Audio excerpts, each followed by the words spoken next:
All this is Dr. Mobeen Sayed. Welcome to one more show. The discussion now is we're going to look at ICU, Dr. What is her name? Dr. Rudo Mathivha, her message. Then we look at WHO. We will look at some more messages as well. And while I was closing down my previous talk, I believe Judy was saying that Dr. Mathiva, did not say that 65% and then all of the rest. So I wanted to just very quickly play it so you can um, hear it for yourself. So here, this link is in the description as well. This is the Professor Rudo Mathivha believes the public health system will be overwhelmed, which she is correct. I mean, if so many infections are going to occur, and this jingle is from Luffy sitting down, taking a position next to me.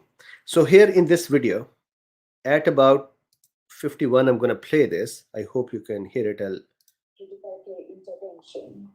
Of note is 65% of those have not been vaccinated. So she said, of note, of those 65% have not been vaccinated. And the rest have only been half vaccinated. So took the first. And the rest have only been half vaccinated. That is what she said. Maybe she would further change her statement as she observes more data. It's not that this would always be true. So I agree that maybe she said that somewhere else as well. But I wanted to make sure that you are aware. Now, let's go here. I wanted to see South Africa's situation. So here, 2 days ago, the numbers, this is the COVID cases per million. I want to go to the COVID cases confirmed daily. So this is November 15. Today is November 29. So 14 days ago, 275 cases. Today, 1851, or this is November 28. Today is November 29. So 1800. And where are they starting from? 300, so 6 times now. So there is a growing number of cases, that is for sure. Now I wanted to look at this area, Gauteng. This is the area where this Omicron was discovered, was found. So let's look at what's happening here.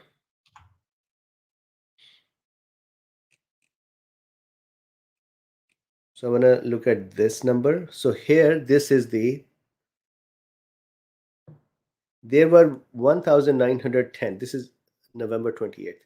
New COVID-19 cases reported in the past 24 hours. And for the past week, the province has recorded an average of 2,872 cases per day. So dark blue is the 7-day moving average, and cases are light blue. I only see one, maybe they're overlapping. So here, 2,872 is the 7-day moving average, and cases are 1,910. If I go down here, let's say November, same numbers, November 15, 121, 148 cases, 7-day moving average 121. And from there, within these 15 days, they have climbed to 1,910 cases and 7-day moving average to be 2,871 from 191. So from almost 100 to 2,000, 20 times change. So there is definitely a change here, and a bigger change. Then here, this number is the active. The province has recorded 910,388 recoveries, 19,680 deaths, and has an estimated 13,652 active cases. So let me refresh this. Maybe I can then see the lines here.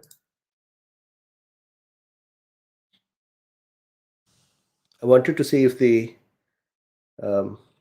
deaths, and so I can't see the lines. It's probably because of this screen sharing that I was doing.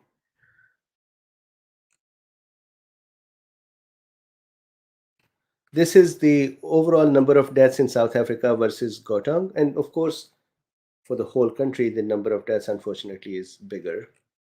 but here there is a bump up. This is July. And so then if you continue going from July, September, October, November, so if you go to November 15 to now, the number almost cumulative numbers are the same, but we would see newer cases. Unfortunately, there, if I wish none of them die, if there is any deaths, that would be in 4 to 6 weeks. Admitted to ICU and on ventilator. So once again, if you see here the last part, so at this time, admitted in the hospital 862, admitted to ICU 59, on ventilation 26. This is November 28. If I go to November 15, that number that we have been using, so here is November 15. It is actually higher as well. Admitted 1194, ICU 146, on ventilator 38. But there is this drop here on November 20, which was on ventilation 20, ICU 56, admitted 540. From there is a rise that we are seeing again. So on November 20, on ventilator 20, at this time 26. Sad and unfortunate. In the ICU 56, at this time 59. So it's an interesting chart here. We'll see this would evolve over time. So this is the second part. I wanted to then look at what WHO is saying. So WHO is saying about the transmissibility. It is not yet clear whether Omicron is more transmissible. For example, more easily spread from person to person compared to other variants, including Delta. So I have two thoughts about WHOs. I think on one end, just today they criticized the countries, closing their borders. So these kind of statements may be that they are seeing not a bigger issue, or maybe that they are trying to prevent the lockdowns again. I do not know. But on the surface, what we can see is this statement. It is not yet clear whether Omicron is more transmissible, for example, more easily spread from person to person compared to other variants. That's what they are saying. Severity of the disease. So again, the news that we have is that from Dr. Kutsia, she says outpatient, mild, no anosmia, no loss of sense of taste, no cough, scratchy throat, and so on, no oxygen requirement, mostly recovering from at home within 2 days. Then from the ICU, I just played that clip for you, that there are more youngsters 20 to 30 years of age who are ending up in the hospitals, and then some have severe disease as well. What I do not know is what is the progression. So WHO says it is not yet clear whether infection with Omicron causes more severe disease compared to infection with other variants, including Delta. Initial reported infections were among university students, younger individuals who tend to have more mild disease, but understanding the level of severity of the Omicron variant will take days to several weeks. This, they're correct, that we'll have to collect this data for some time. Then they talk about effectiveness of drugs and others, and then there are studies that are underway. So I thought this was interesting to look at. Then here, South African scientists brace for wave propelled by Omicron. So they are saying that, and they are talking about various doctors. We are seeing a marked change in the demographic profile of patients with COVID-19. Rudo Mathivha. This is the same person who I was showing here, her clip. Interesting to hear the actual clip instead of the messages. Head of the intensive care unit at Soweto's Bargawanath Hospital told an online press briefing. Young people in their 20s to just over their late 30s are coming in with moderate to severe disease, some needing intensive care. About 65% are not vaccinated, and So see, if here it says, and most of the rest are only half vaccinated. So Jody had said that she said most of the rest. So here it says most of the rest. Just please go back here as well, so that you are not thinking that I manipulated any words. In this clip here, she said, not been vaccinated, and the rest have only been half vaccinated.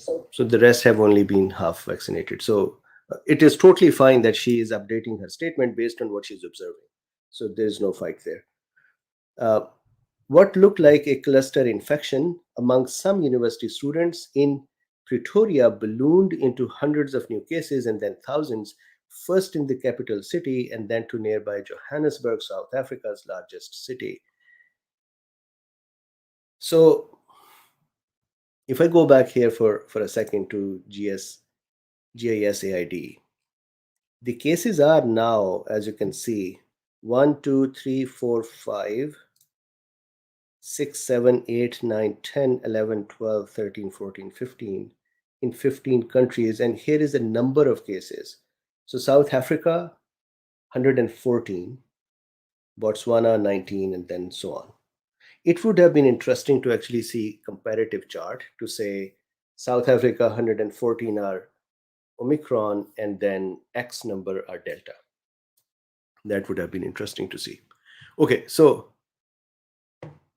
let's continue with our discussion so that then we can.